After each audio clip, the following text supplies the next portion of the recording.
I got this question on my Instagram today and I was thinking about how I would build muscle without weights. Is it even possible? Many people have difficult living situations that prevent them from having a gym membership or a home gym like I do. Everybody says you need to lift heavy to build muscle, but is this actually necessary at all? The major factors needed for muscle growth are as follows: a calorie surplus, getting stronger, and eating enough protein. That's basically it. When it comes to the calorie surplus, you need to supply your body with the proper nutrients to grow muscle tissue. If you aren't eating enough calories, you will never build muscle regardless of the training you're doing. This is the most important thing. If you want to build muscle, you need a calorie surplus. That's it. No matter what method you choose, you need to get stronger at basic movements to build muscle mass. Imagine doing 3 sets of 5 on push-ups and then 5 sets of 10 over a couple of weeks. You got stronger. I guarantee you built some muscle in this process as well. And of course, eating enough protein. When it comes to building muscle mass, you need a calorie surplus and proper protein intake as well. So we want to shoot for between 0.8 to 1 gram per pound of body weight. So if you're 200 pounds, this is going to be around 160 to 200 grams of protein per day. So when it comes to actually building muscle without any kind of equipment, what kind of training should we do to see if we can build muscle and lose body fat? The main ones people know are bodyweight exercises such as push-ups, sit-ups, dips, pull-ups, back extensions, and pretty much, there's so many out there that you can do. These are the main focus you'll be working on to build muscle without resorting to standard weight training. Here's how we want to set it up. First things first, you need to decide how many days a week you can realistically work out per week. I always recommend 2 to 4 days being the sweet spot where most of the benefits are. Since we're using bodyweight movements, the stress to our central nervous system is much lower compared to standard weight training. This is going to allow us to train more often without weights. Here's how I set it up for some people that didn't have access to a gym. Basically how I'm going to set this up is that each workout is going to be a full body day. So we'll start with workout A and then workout B, and you just flip-flop it. If you can train 2 times this week, 3 times the next week, 4 the next, it really doesn't matter as long as you're able to recover from it. So for this, we're going to do workout A. You're going to superset a push and a pulling exercise. Then you're going to move on to a superset of legs and abs. So you could do something like bodyweight squats and then do some ab wheel. And then the last thing we want to do is low back. So since we're not going to be doing any kind of barbell training, we want to make sure we're training the low back directly. Then workout B, we're going to start with legs and abs so that's going to be our emphasis for that day. And then we're going to superset push and pull for the second exercises and then low back again. As you can see, I didn't specify any exercises for these 2 workouts. It's very difficult to give broad training programs out to those with different levels of fitness. For instance, you might be able to do push-ups but unable to do dips. You could potentially do inverted rows, but pull-ups aren't possible. There are some gray areas to navigate when it comes to bodyweight movements. Setting it up this way allows you to experiment and see what you can handle. That's the most important thing. If you can't do something and I give out broad recommendations for people, then it doesn't really help you out. So there's going to be a ton of different exercises I'm going to throw your guys' way, so you got to see which ones you can physically do and just try to get stronger at them because that's what matters overall. Here are some bodyweight exercise choices that we can go over. So for push, we have things like push-ups, dips, bench dips, push-up variations, handstand push-ups, etc. Obviously, if you're new, you're going to want to start with something like a push-up or even just push-ups on your knees. Handstand push-ups, that's going to be way later on in your training journey. You got to get stronger for that first. Next, for pull, we have things like pull-ups, inverted rows, negative pull-ups, wide grip pull-ups, neutral grip pull-ups, tons of different pull-up variations. If you don't have a pull-up bar, go to a park, go set up, do some push-ups, then do some pull-ups. Very easy. Next up, we have legs. Things like bodyweight squats, lunges, pistol squats, jump squats, wall sits, sumo squats, sissy squats, single leg deadlift, calf raises. There's a million exercises for the leg that don't require any kind of barbell training, luckily. So try some of those. Start with bodyweight squats and just make sure your form's good before you start moving on to some heavier things such as pistol squats. And then for abs and low back, these are very similar because a lot of them train a lot of the same movements. So for abs, we have leg raises, hanging leg raises, ab wheel, planks, push-up planks, side planks, etc.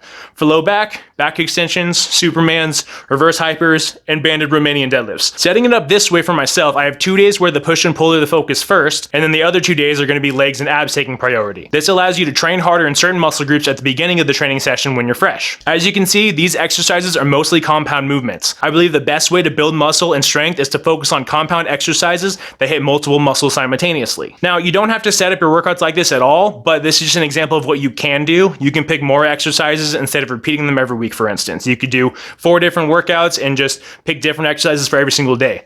But the basic idea is you want to take the framework that I just gave you, make it your own, and assess where you're at in 4 weeks. If you aren't getting stronger in certain movements, switch to another similar exercise and try to get stronger at that. We need to stick with things that work and try to get better at them. If they're not working, switch it up. You don't need muscle confusion to make progress. You want to pick an exercise and just keep hammering it and getting stronger at it, and that's going to build the muscle you want to, and it's going to help with the fat loss. As long as your diet is dialed in, obviously you're going to lose body fat you want to.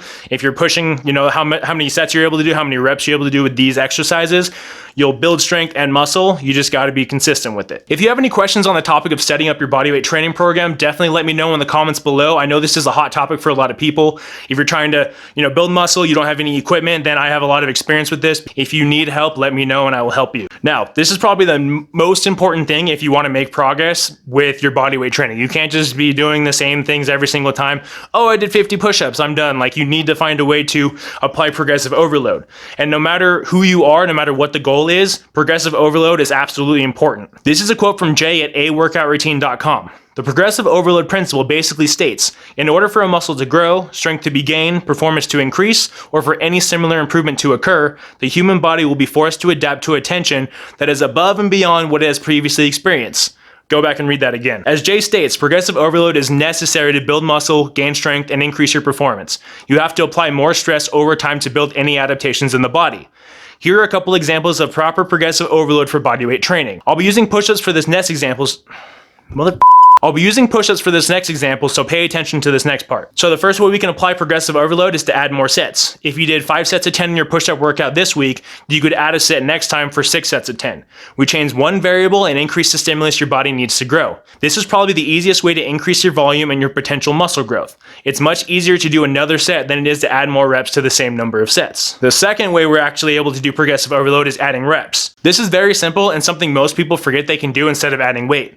For a goal of using bodyweight movements, this is perfect. One way you can set up your bodyweight training is to set a certain rep range. Say we want to do 25 to 50 reps within the least number of sets on our push-ups. Once we get to 50 reps, we can increase the total. We can go 55 or 60. And our goal is to get around 100 total reps on a lot of these exercises in the fewest sets possible.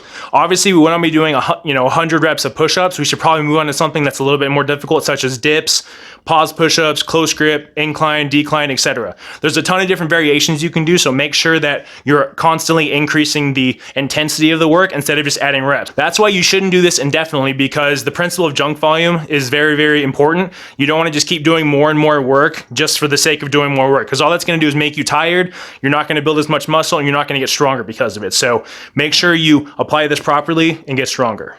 And that's why I recommend no more than 100 total reps per workout per exercise.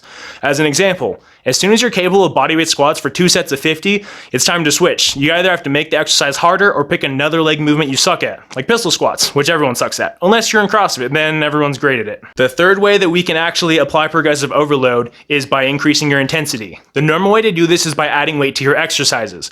Since we don't have access to weights or a gym in this scenario, this doesn't work. The number one way I found that works wonders is by working on an RPE scale. RPE stands for the rate of perceived exertion. If your set was rated as an RPE 9, you could only do one more rep without going to failure. Let's say I'm doing pull-ups for my pull movement today. The first set I keep doing the movement until the next rep will push me to failure. This keeps the fatigue from being unmanageable and allows you to do high quality reps afterward. If you push too close to failure, you'll feel the fatigue build up quickly. The other way we can increase intensity is simply by making the exercise harder, which I've explained before. Doing pause push-ups instead of push-ups, pistol squats instead of squats, standing ab wheel over kneeling ab wheel. The options are limitless. Use these 3 examples of progressive overload to progressively do more work than your previous workout. 1 set here, 5 reps there, and using harder movements all add up. Take your time, progress slowly, and you can build muscle without any weights whatsoever. In an ideal world, doing the big 4 barbell lifts, bench press, squat, overhead press, and deadlift, along with bodyweight movements, is the best way to train in my opinion. You build brute strength with the barbell movements and use the bodyweight movements to stay athletic and build muscle. If your long-term goal is to get as big and as strong as possible, you absolutely need to do at least the barbell movements. If your goal is simply to build muscle, get strong, and stay athletic, you can't go wrong with bodyweight movements. That's it for this one, guys. Hope you guys enjoyed. If you got some value from this video, definitely give a comment down below with what you learned and how you're going to incorporate bodyweight training into your own workouts to either build muscle, get stronger, whatever your goal might be. Also, if you're new to the channel and you'd like to see how to get stronger and build more muscle, start now by subscribing and hitting the notification bell so you don't miss anything. Thank you guys for watching, and I hope you all have an awesome day.